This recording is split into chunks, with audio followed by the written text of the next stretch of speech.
What's happening? What's going on, everybody? Jay Moore, the Healthy Accountant, here with with a new edition of something that we may do. But this is the first time we've ever done this. This is called Conversations with an Author. And today I have a doozy for you guys. I've got someone that I'm going to bring on that's going to share her story about how she's where she is, and how God is moving in her life, and what's happening in her business and her movement.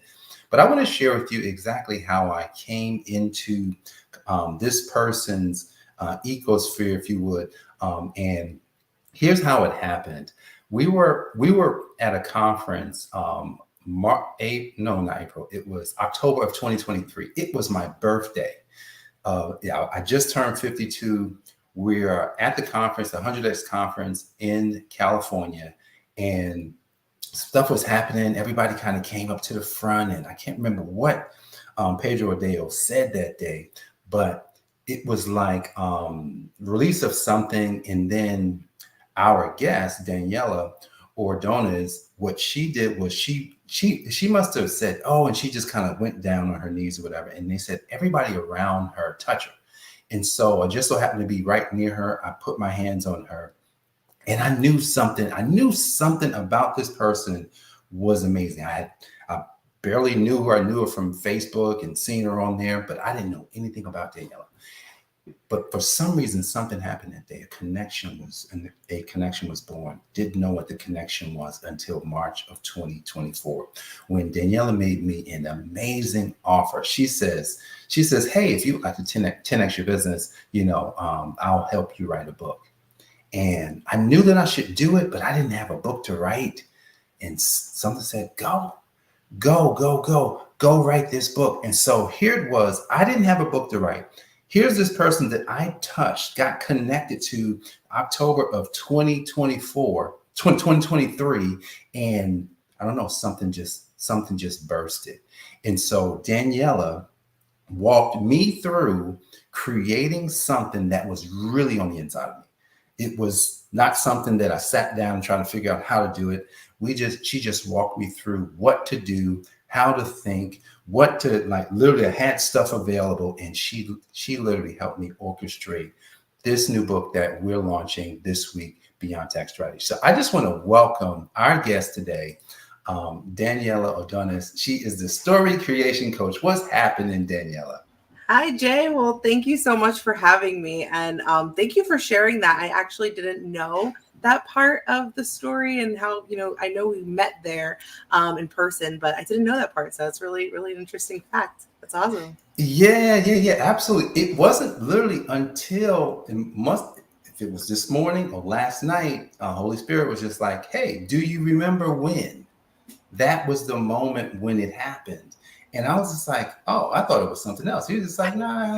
He says, no. Look, God is just like, look, I orchestrate everything, bro.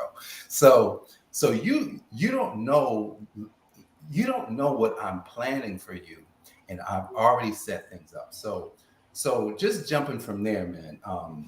We were at the conference, and you and I remember seeing a post from you where it was just like you didn't know you were going to go, and things. It's almost like the world moved so you could get to that conference. I remember that. Talk a little bit about how you got to that conference, because it's pivotal for basically for me in this book, how you got to the conference, and what the Holy Spirit did for you and your husband.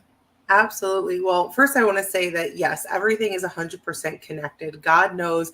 And even if it's just for, like, I didn't have in mind that it was going to be, oh, you and I were going to connect and, help birth this, Beyond Tax Strategy. I didn't know that that was going to be a big part of going. Initially, we were not going to go.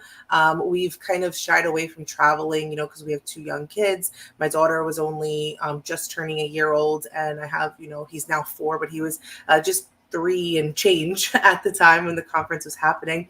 And so, yeah, like, well, we're not going to go. But I kept feeling this nudge in the spirit that was like, you need to show up. You need to be there. You need to go and be a part of that. And I was like, okay, well, you know what? I'm going to call my pastor and his wife. And if they're able to keep the kids, then we'll book the tickets. Like, that was my bargain with God. I said, if you could make it possible, and, we can leave them with someone we trust, let's do it. So, we called them and it was like, yep, sure, no problem. And I was surprised because they're very busy. And I was like, yeah, sure. And I was like, all right, well, and it was only, I think maybe probably about a week into the conference. I was like, can we still book tickets and all that? And then we just booked everything. And we're like, well, I guess we're going to California. And so even on the way there, God was just speaking to us.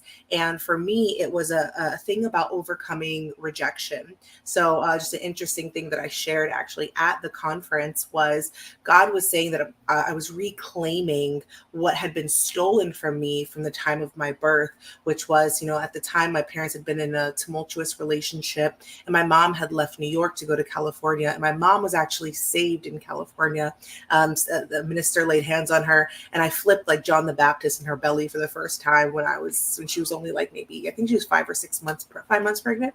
And so it was a big thing to come back and be on Californian, soil where all that rejection was being felt, but also where my mom, where I was touched with the Holy Spirit for the first time. And so that was a huge thing. And that's probably what you were referring to, the thing that I responded to, because I knew it was that, but I didn't know it was so much more. And then even after that moment, I felt like God's favor just kept coming towards us. Like people were calling us out. God was giving you a word. He gave other people words. And I was like, what is happening here? I'm like, I don't know what it is, but I'm just buckling up for the ride. And so that was a big part of it. And then I know we connected afterwards with the Facebook post. So Wow, man. Man, that's just amazing. Just to kind of hear, just kind of like the inception of kind of how all this started, like, and just your birth. You born in California. The fact that the Holy Spirit had already. I mean, you've been in touch with the Holy Spirit, and here it is. You're moving toward what God is calling you to do, and this is hard for people, Daniella. Like folks, it's hard to move in the direction of the Holy Spirit because it's usually a little challenging. Usually it sends some uncomfortability your way. And there's a lot of people who think about business, a lot of people who think about writing books, a lot of people who think about doing great things in the ministry. Just kind of share just a little bit about what a story can do for someone doing any of those things.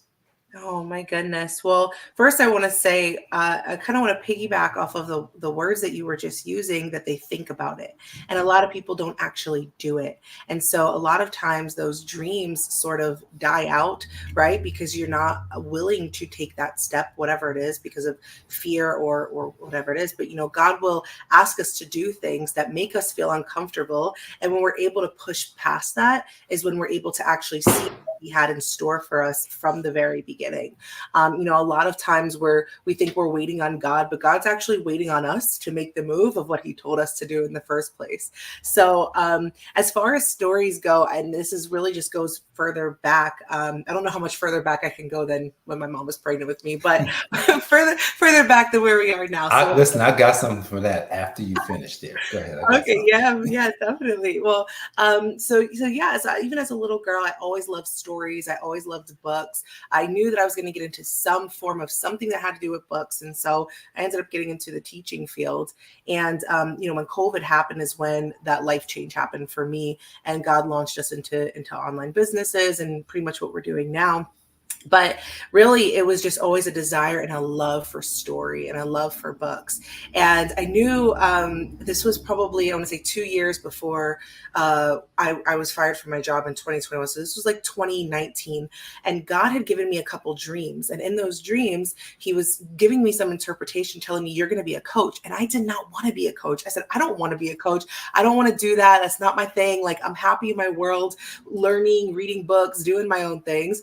But I really, really wanted, God was telling me, you're going to be a coach and you're going to be an amazing coach. And Patrick, that was his dream. He wanted to coach. He wanted to get into leadership, business, and all this stuff. And I had a heart for entrepreneurship, but it was never something that I was like, actively pursuing at that time, if that makes sense. I wasn't actively pursuing it.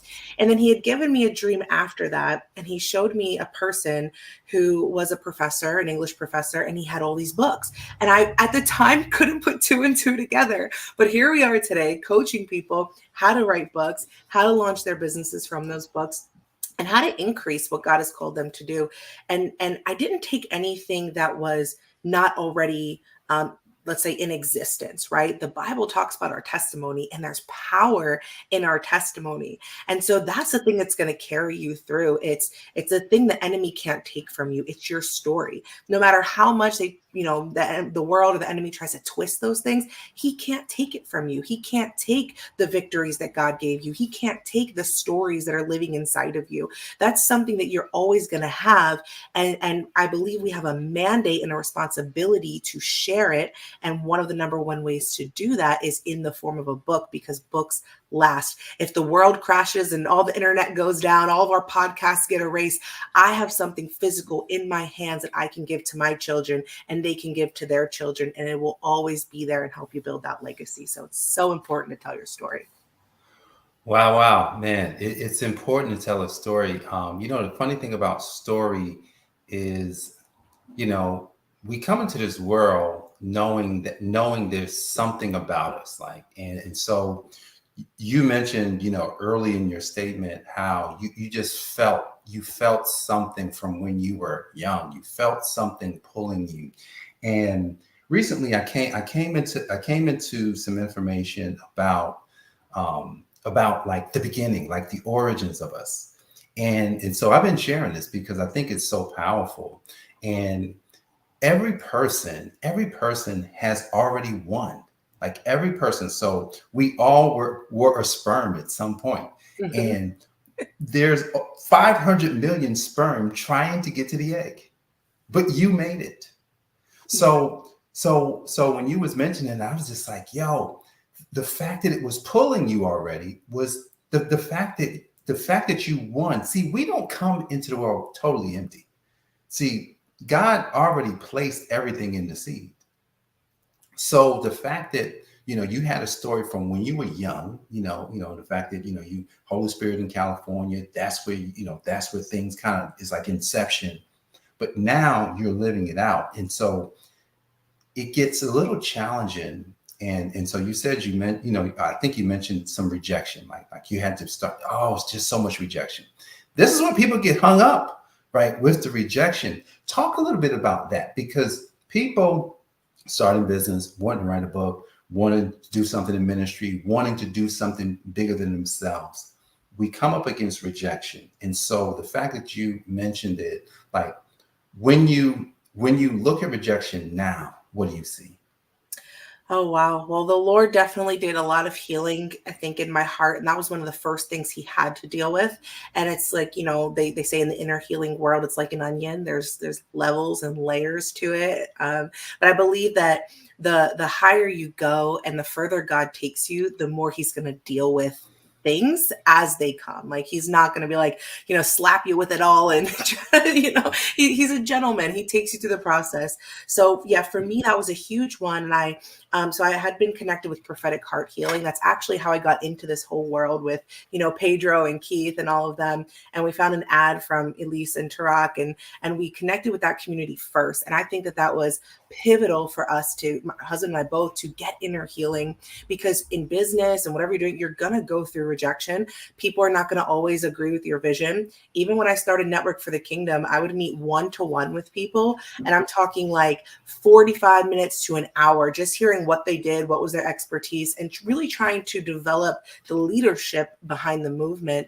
And even just meeting with people, some people were like, yeah, I don't see it. And I said, well, okay, if you're not, if you don't see it and you're not aligned with the vision, you're not in this for this, right? That's not the purpose. So God will show you, but also making peace with rejection. God had shown me that a lot of times the rejection that I felt growing up was because I was called to be different. And he always brings back this one experience that I had. I think it was maybe in third grade. And I remember sitting down next to someone, and it was like this just revelation came over me of, you're called to do something amazing. And I don't know what it is, but it's going to be really impactful and change the world. And it was like just this state of coming into consciousness. Like, I'm going through my normal third grade self thoughts. And then all of a sudden it was like just this light bulb that went off. And I looked over at the person that was next to me, and I said, you ever feel like you're supposed to do something great in this world? Like, did you ever feel that? Or like, you're going to make a huge change in the world. And they thought about it for a second, and they're like, nope. And I was like, Okay, well, I guess, just me. So I think that was one of those early experiences, but God always reminded me that a lot of the rejection I faced growing up was a protection. But it was also because I was called, right? There was a pulling, a draw to do things differently than the way everybody else was doing them. And I don't think you see that as much until you're a little older and you're in more of your adult life, that you start to look back and see, wow, like those things that were really important to me then aren't as important as they are now. Like, look where God has brought me now. But when you don't know your identity, you don't know the purpose for why you're created, when all those things are still, I like to say it's hidden, because I think God calls us to get close to him, and the closer we get to him, the more we uncover and we discover about ourselves and our purpose and our calling. Because if we knew it from the beginning, we would try to do it on our own. So it's like an unboxing of a gift, and I think that comes with time, this unveiling.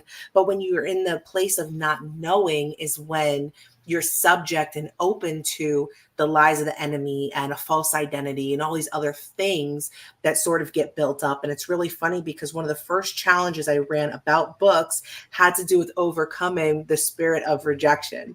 And so that was the first journal I ever published. And it's on Amazon somewhere. I don't really push it too much, but you can find it. I don't know how good it is. It was the first one. It was a tester, but the content's good. The other stuff maybe it needs a little work.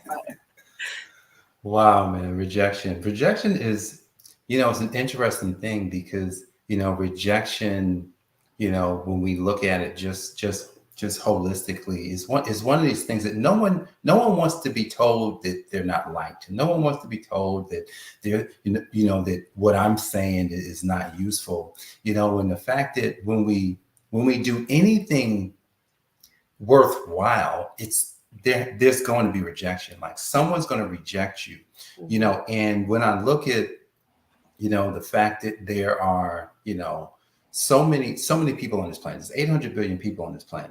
There's no way, there's no possible way that everybody could like everybody. Like it just doesn't happen. Like it's, you post something on the internet today, it's just like, I don't like that, So, and if you say anything that you really believe in, you definitely got to know that someone's not going to like it. So when we think about creating a story, you're the story creation coach. You coach people.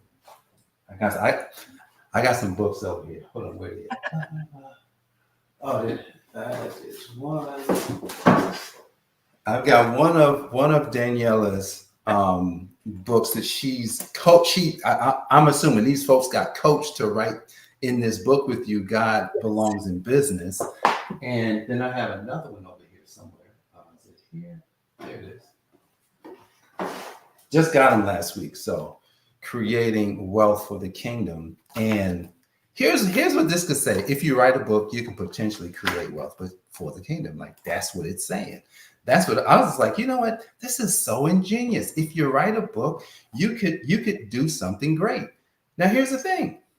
Does it mean that you automatically become great? Probably not. So walk us through like the beginning, like the origins of how someone puts together a story for a book. Yeah. So what is very interesting was I meet with a lot of people, some have gone through the program, some have not. And, we're always praying for everyone to overcome the fear of getting started, because when you realize, a lot of people will say, well, what story do I have in me? And I say, start with your testimony. Your testimony reveals so much. It reveals your authority, where God is calling you. It reveals, it gives purpose to the things you've gone through. When people start the process of writing, a lot of times they're like, I did not see how those things were connected. I didn't see how what I'm doing now was even connected to that thing that happened when I was 7 or 8 years old. And so it invites you in this healing process of uncovering, what you've gone through and what was the purpose for it. God, there are things that happen in our life, and some of us struggle with this. And this is number one thing, something I do kind of side ministry. I speak with atheists, and I try to, plant little seeds in there and do some apologetics and talk about things. And they always say, well, I don't understand why God allows these bad things to happen in our lives. And a lot of times you know, God, not a lot of times, every time God takes that difficult thing and he'll turn it into something good. And if you, let's say, come from a certain background, a lot of times we're called to go back to those people. We see it with Moses. Moses was learned in the ways of Egypt. When he killed the Egyptian, he had to go into the desert. He was about 40. He was already 40 years old. So then he had to spend 40 years being refined, right? God teaching him his ways, undoing the ways of Egypt, which a lot of us think it's instant, you hit the promised land. No, no, no. It takes time. It's a process. And then after that 40 years, he sent him right back to where he took him out of. So I always tell people, if you want to know your purpose, where did God take you from? Right? What did he do in your life? What are the victories that you have now? What are the things you wish you knew then that you now know? Because there's people that are like you in that same situation that you were in that same bondage, in that same dark place. And God is sending you back as a leader to go and to bring them out through what he's taught you and what he's done with you. And it's the power of your testimony. So a lot of people are afraid to look back and afraid to start that process, afraid to go back and think of those things that happened. But here's the thing, if you want to progress, you have to heal. And that's one of the hardest things. So I think we get into this mindset of, well, who's going to read my book or who's going to do this? God taught the principle of one. He said, if one person comes to salvation, one, there's a whole, party in heaven for that. The angels rejoice. So if you write your book, if even one person is set free through your book, then that was a victory in heaven. But here's the caveat, right? God is a God that doesn't just want to bless us when we die and we go to heaven and we're in eternity. He wants to bless us now. He blesses obedience now. And one of the things I think that for me, because for a lot of years I carried a religious mindset, and he broke a lot of that off of me through 100 Acts, through those groups and things like that, because I come from the prophetic. So how's the refined prophetic? You're not the hardcore, prophets. So that took a process, but it's knowing that God wants to bless us now. There's a scripture that says, if you follow me and you leave, he talks about that 100-fold, but it's now also in this lifetime. It's not just in the life to come. It's now, it's today. God has good things for you. There's things he wants to do in your life. And oftentimes what I've seen, it starts with your story. Your story is the most pivotal piece to the whole process. So just start. If you're going to do anything, don't worry about how it's going to sell. Don't worry about what it's going to do. Once you have that book in your hand, God opens the doors, but you can't knock on the door without the book. You need that book in your hand and God will do the rest. You just take the steps. You said a lot. Wow. Oh my goodness. Whew. I'm just still trying to digest all of that. Because you said, what you said was so rich. And, the fact that Moses was 40. Moses was 40 when it's like he had a whole 40 years, then he went another 40 years in order to even get started with what God wanted to do through him. And I think for many of us, that's the scary part. It's like, wow, personally, I lived 40 years before I even pivoted towards purpose. So I know that resonates with me. I was 40 years old before I said, there's got to be something more. And I was already religious. You talk about this religious way of thinking. I was already religious. I went to school. I went to church. That was my life. Literally, I went to, all of my school was through some sort of Christian education. And I was still lacking, right? But here's the thing. When we talk about the story and I say, wow, look at the story. Now, how can we take that story and make it into something? And I think that other part that you mentioned about who's going to read it. Oh my goodness, is there an audience for us? And that's the part that we have no control over, and so speak to the person who's having these thoughts. They're having these thoughts of maybe they feel like an imposter. There's no way. No one's not going to look at me this particular way. Speak to that person, because you know how the imposter syndrome shows up. And because I'm sure it probably hit you at some point, hit me at some point, because it's like especially this thing that we just put together. I did not ever think I would do anything like that. I thought I could do like personal development books, but to then go in to literally go towards my field, like, oh, like, do I have enough? So speak to that imposter, the person that's thinking that, it's probably not. Goodness. Well, I have to give credit to someone who the Lord sent to help me with this, because I struggled with this big time for sure. Especially as you go through the different levels of what he has for you. But I have to give her credit, and she's actually on the Creating Wealth for the Kingdom book, and her name is Ginati.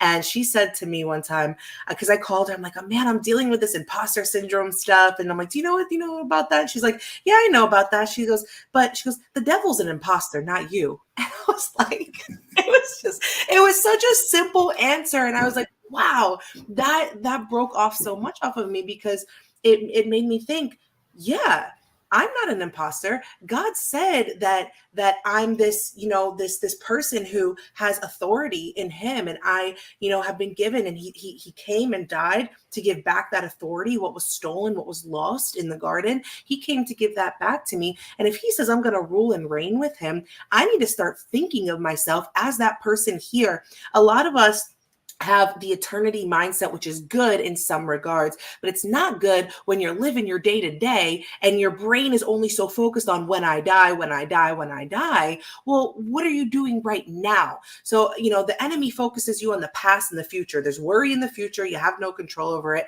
and you can't change the past. That's where he focuses you. But God doesn't only focus you on eternity. He focuses you on right now. So what are you doing right now? And so when you know who you are, when you know where you're going, when you know that there's gifts and talents that God has placed in you, then you're not gonna struggle as much with this imposter syndrome. And it's true, because the enemy is the imposter. He's the one that has not a creative bone in his body, and all he can do, right, is copy and mimic what he sees and twist it and put his little lies and his flavor in there. But at the end of the day, everything that is created was created by God. You were created by God in the image and likeness of God. If you understand that, and not just know it like in your mind logically, but if you believe it in your heart, then your actions are going to precede that. Then when you wake up in the morning, you're not going to sit there and be like, oh my gosh, how am I going to pay my bill today? You're not going to wake up and you're not going to say, well, what am I going to do because I'm sick?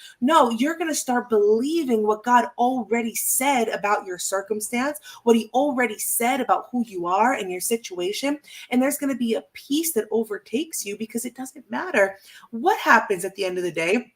We know where we're going, and we know where he's going to bring us. God, I don't remember who I heard this. I think it might've been from Pedro or someone who said this, maybe Miles Monroe. I don't know, but that the king is glorified by what you see in his people.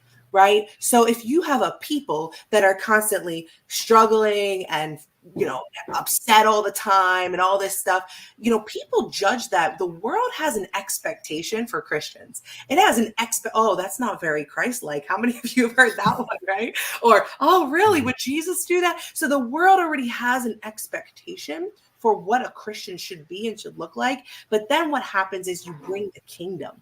Right. And when you bring the kingdom where you're called, when you bring the kingdom to the world of finance, when you bring the kingdom to the world of books, to the world of media, wherever it is that God has placed you intentionally, then you're going to bring impact. It is a result of your obedience and your belief and your faith.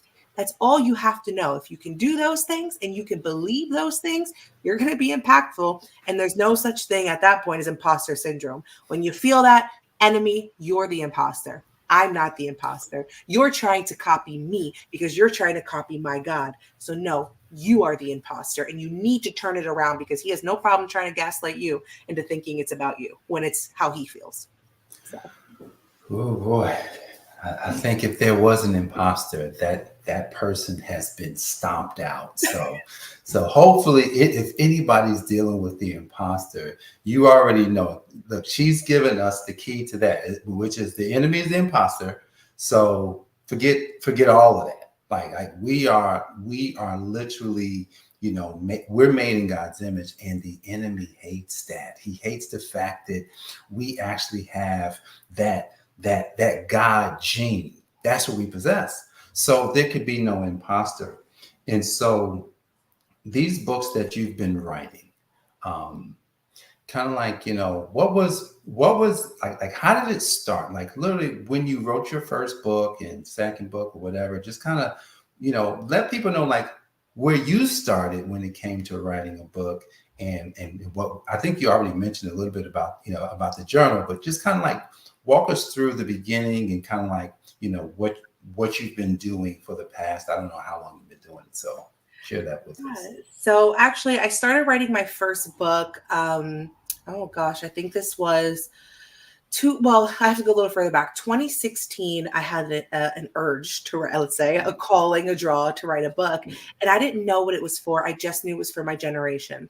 Now, at that time, I had not been in the closest relationship with the Lord. I had been brought up, in the church, but I really didn't have that encounter with the Lord. I don't think I had known really truly who he was in my life. I knew about him and he was always there with me, but I didn't really know him for myself. And so in 2018, I had a radical deliverance. I had encountered the presence of God sitting in my car, literally getting ready to go into my tutoring job. And just like this whole just cleansing, like the Lord just poured out over me, spoke all these words. And for the first time, the word of God came alive to me. Like I would open the Bible and I said, this is what I'm experiencing. So my experience was now matching what the word said, and it came alive in a different way. And so that's really what started a lot of this journey and putting the puzzle pieces together. But leading up to that, he was drawing me. I always laugh now because I say, since I was about 15 years old, I've been trying to teach myself Spanish. Didn't know why. I just knew I needed to learn it. I come from an Italian background. I didn't really, have a whole lot of reason I felt to learn Spanish. I wanted to learn Italian, because that's what my family was speaking. But I knew I needed to learn Spanish. Well, here I am, how many years later, married to a Spanish man, a leader in a bilingual church, right? Like all these things. But God places them and he'll draw you. And it's those little things that we think are just our thoughts. But a lot of times he's drawing you because it has to do with what he has for you, right? The purpose. So even before, you knew him, he knew you. Let's put it that way. Before you knew him, he knew you. So he knows what he's doing beforehand. But leading up to all of that, I had this draw to write a book. I didn't know how to do it. I didn't know where to start. I have a whole background in English education and writing. I still struggled like crazy to write my first book. So it was through the process of writing Faith Crushed in the Classroom, which is the first book that I have published. And I published it through a traditional publisher, let's say, but it's what we call cost share publishing. And I wasn't really happy with the experience of cost share publishing, with what happened with the product and the sales and all this other stuff. And so I was like, man, I felt like at the time also God was drawing me to open some sort of publishing or coaching business around books and writing. Now, here's the funny part. That was the small voice. I was doing 100 other things, but that was the small voice. It was the most quiet one. And I was like, no, I'm doing all these other things. I don't have time for that. But then I finally obeyed that about maybe 6 to 8 months later. And that's when I ran my first book writing challenge. But even going through this process, hearing that, I said, let's do this first book. Now, my first book had launched, and then I noticed that I wasn't really getting the royalty pays that I was assuming I was going to get.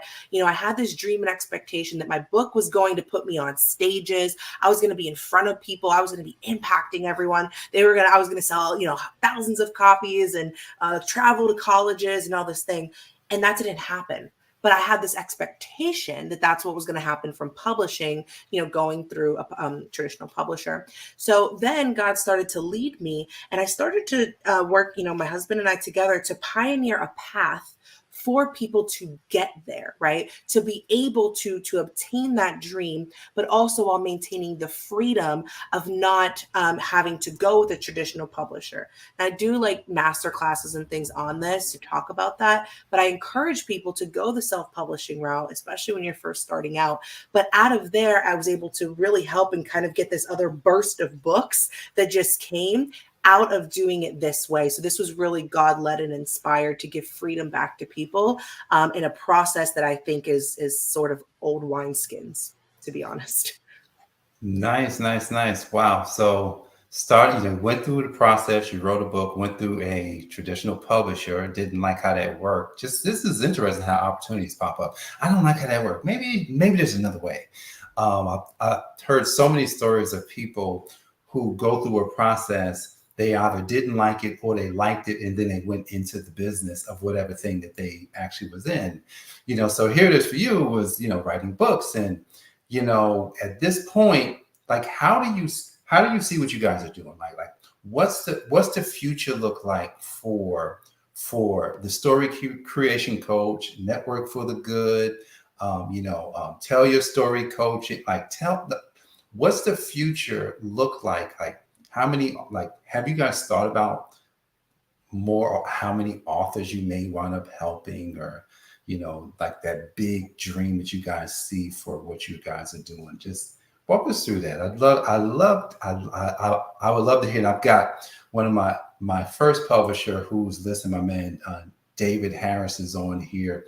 Dave, you're going to be next, bro, because we need to talk about books. And this guy's been writing books since we were almost kids. And I remember when he wrote his first book. So I'm super excited about what we're doing here. So yeah, share the vision for what you guys are doing. And because there's people that's going to want to write a book and potentially, tell their story. Yeah, absolutely. Well, I do have to share the big vision, and what all of what we're doing is leading toward is something my husband and I want to do. Hopefully, in the more near future, is we want to open up sort of a ranch for children who have dealt with sex trafficking or other things like that, and we want to teach them entrepreneurship and help them to learn, like, what is their gifts, what is their skills, and develop that, and really give them a chance at life. So that's sort of the big God-sized dream that we're like, how's that going to happen? I don't know, but we're in the process, right? I don't have to know it all as long as I can, be obedient in the process. But as far as the business is concerned, all of that is going towards that.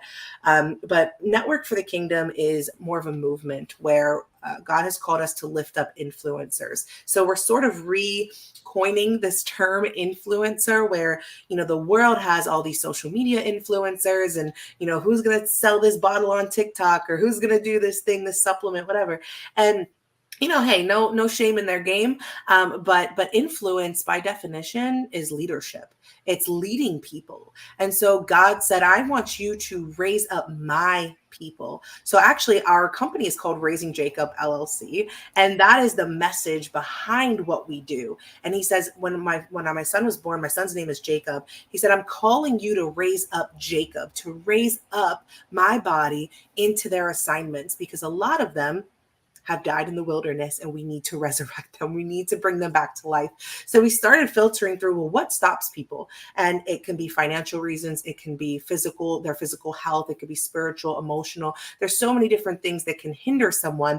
And we're not an expert at everything, but God sends people who can help. And so we all kind of have a piece of the puzzle.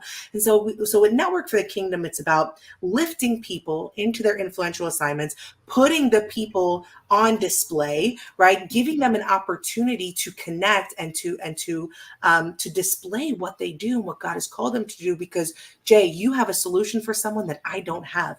I have a solution for someone that you don't have. And so when we work together and not from that rejection or orphan mindset, we can help further the plans and purposes of the King. So that's really the heart behind Network for the Kingdom. Now, as far as Tell Your Story coaching is a way, it's a vehicle to do it. So when you write the book, when you launch the business, you go do your speaking events, you're literally being lifted into the purpose that God has for you. So the Network for the Kingdom is the movement. Tell Your Story coaching, from books to business, is the vehicle to get there. Man, this is awesome. Now, I don't know that you know this, but my son's name is Jacob. I have a son named Jacob. I did see that in your bio. Yeah. So I'm like, oh, she's got a son, Jacob, and she's, leading the way with Jacob, So that, that's really amazing just to kind of hear where you guys are going. You're going to get a ranch. And it's kind of like you want to build a community around people and help them in areas that you see as being underserved.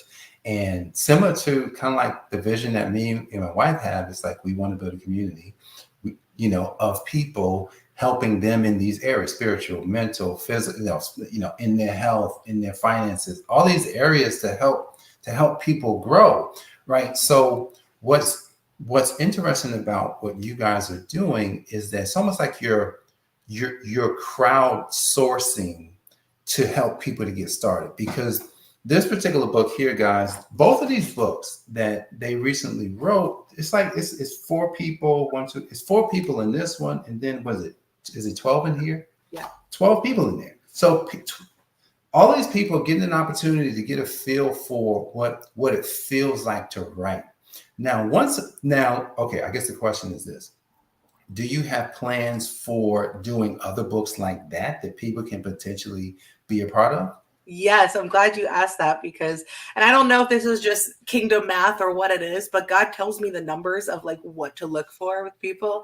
And we are doing another one and we're looking for 24 authors. So the difference on this one though is it's not as business focused, it's testimony focused, and it's meant to ignite that spark in you to tell your own book, to write your own book, to do your own solo thing. And it's nice to do it in a collaborative effort because it gives you a taste of the process. So if it feels a little intimidating or overwhelming for you to think about that, a collaborative book is an awesome way to do that. So the book that we're hoping that we can launch in January of 2025 is called Tell Your Story, How He Turned My Pain into Purpose. So we're looking for 24 authors to be a part of that.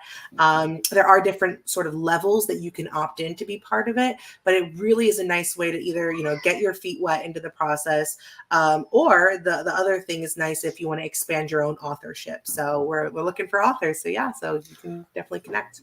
All right. Wow. So there's an opportunity for anyone who would like to tell their story. Maybe you had some pain, want to be able to get that initial version of it into just a small subsection of a book that Daniella and her team are putting together. Man, that sounds like really a good opportunity for folks. So if you have always wanted to write a book, you definitely want to make sure you reach out to Daniella and her team so that they can help you with that process. Wow. So this has been really exciting, and man, I'm just super excited about what this whole tell your story process is going to be for, the world of people in books, the world of people in business. And so one of my last questions for you is, okay, so now that you've gotten how many books behind you that I've helped be a part of and written, or Yeah. I have to recount. You asked me this the other day. I have to now think about it. There's been quite a few. We got I think we did 6 that just in 2024 that are published officially, 6. And then we have several that are in the works. I want to say maybe like another 8 that are still in the process right now of either the writing or going into publishing, editing, somewhere in there that should launch this year. So yeah, we have about 14 that are with that in process. And then with my own books, you can add in another 3 because I'm part of some of those that I added in there. No, there's 4. Sorry, 4. I don't even know how many books. 20. Let's say 20. I think that's pretty close. So between in the works and I think should be launched by 2025. Okay, so the question that I'm going to ask you is a little bit different than all the questions I've been asking, because this is one of the things that people run into that sometimes they don't foresee, and then they get knocked out. So there's inevitable challenges that come with doing anything. If you were looking forward and you had to choose or not choose, but if you saw a challenge, like what do you think the biggest challenge is with growing this particular business, doing this particular movement for you guys? That's a really good question. I think if you would have asked me this a year ago, my answer would be different. And I think because my mindset changed the result changed. But I would say right now we're in this kind of weird space of expansion where we're expanding our team. So we're always looking at, like, even in our community, who are people that we can bring onto the team. How do we do that? How, because I know God is going to expand this and he's going to grow this. And we're in this sort of scaling, this place of scaling to the next level. So really just expanding, who's the right people to bring onto the team, how to train them and get them going. So this is not a two-person show between my husband and I. We have people on our team now, but I know we're expanding. So really just, that's probably where we are at the moment for sure.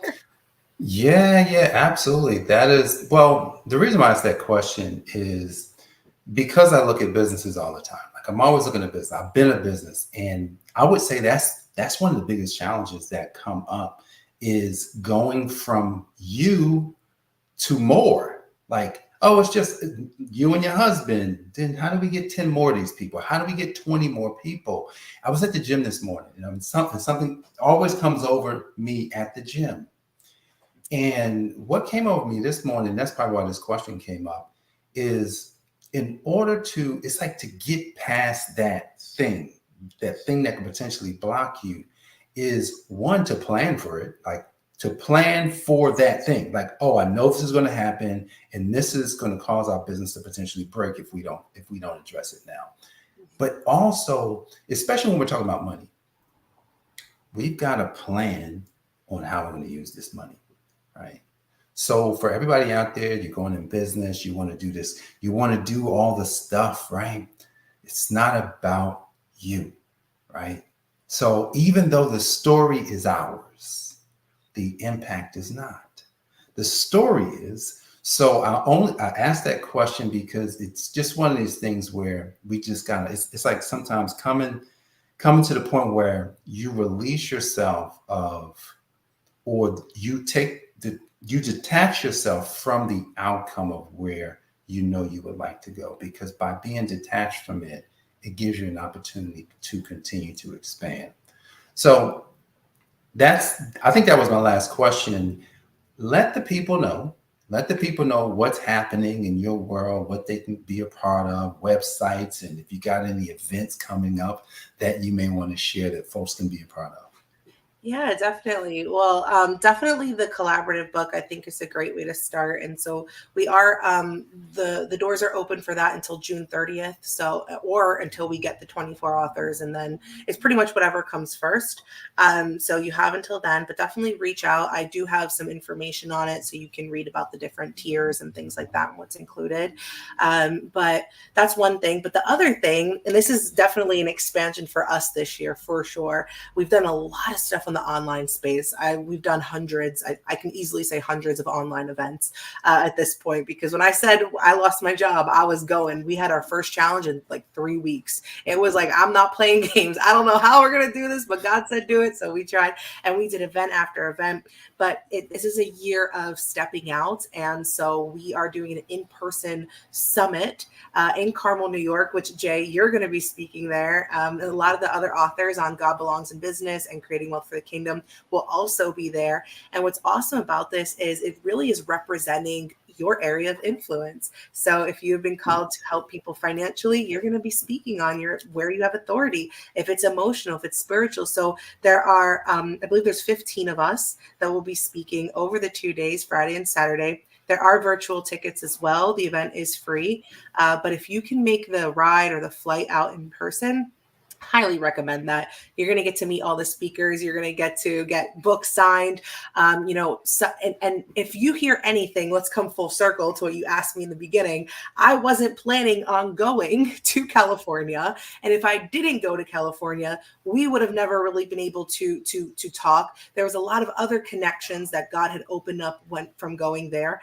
And so, just really ask the Lord, if this is something that you need to be a part of. And if you feel that, yes, don't be afraid of working out the logistics. We can help you figure out all that stuff. There's frequently asked questions on the funnel that you can answer there as well, or reach out.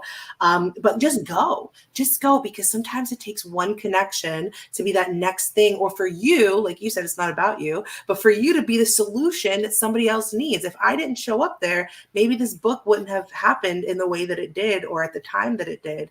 God has a way of his own timing, but why would we delay what he wants to do in our lives? So if you can make the ride out there, definitely come. It's 2 days, Friday, Saturday, half a day Friday from 5 to about 9:30. And then Saturday, we're starting right at 10 a.m. and going to about between 5 and 6. So we'd love to have you out there and to be a part of that for sure.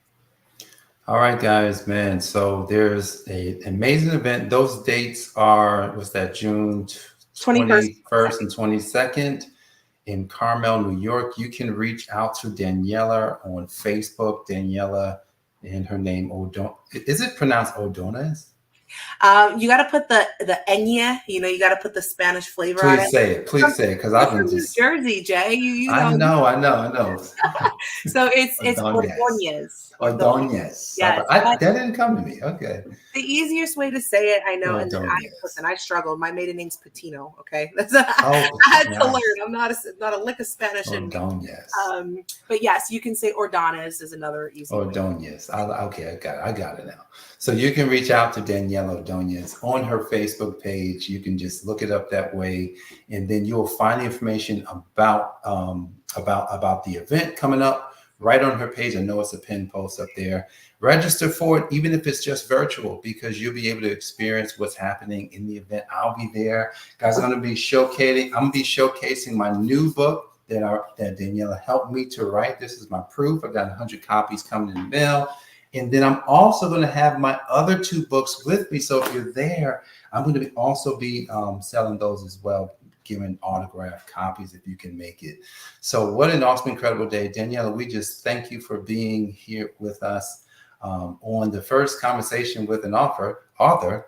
And we'll see where it takes us, man. God is great. And before we go, what parting words would you have for people in the space of writing, business? What would you say as a parting word? Whatever it is that has been holding you back or that you're worried about, don't worry about it. God will work it out. Like if it's especially, I think one of the number one things, and it's fitting because this is where you have a lot of authority, Jay, is financial for a lot of people. For some people it's relational, but we have to understand that the society we've been brought up in has taught us to place most value on our finances. And so we internalize that whether we realize it or not. And it's one of the number one things I see Christians worry about. And it's one of the number one things God addresses that you shouldn't worry about. Wow. Yes, there's stewardship principles. Yes, there's things that we can do and change and fix to help that, but don't worry about it. God, what am I doing right now that you want me to change? Change it. But then God, what do you have for me? And what is the next step to get to that place of what you have for me? He's not going to give you a dream and not going to help you to fund it. So take the risk, do the step. And faith requires risk. God doesn't always he's not going to give you the blessing if there's no faith step behind it. So take the step and then you're going to see the blessing on the other side of the step. All right. I think that's a wrap, man. You got to have the faith to get the blessing. So if you have faith, when you have faith and you demonstrate it, then you already know the blessing is just about guaranteed. Wow. So thank you so much, Daniella, for coming and being part of this Conversations with an Author. Guys, don't forget that our new book is launching on Friday, June the 14th, Beyond Tax Strategy. This is a book that you should not be afraid of, even though it says tax strategy. I think you'll have fun reading it. I think that you'll, gain a lot out of it. And who knows what will happen to you and your business by reading it and just diving into what it's talking about. So we're looking forward to that. And guys, thank you so much for joining us today. And we will see you on the next one. God bless. See you later.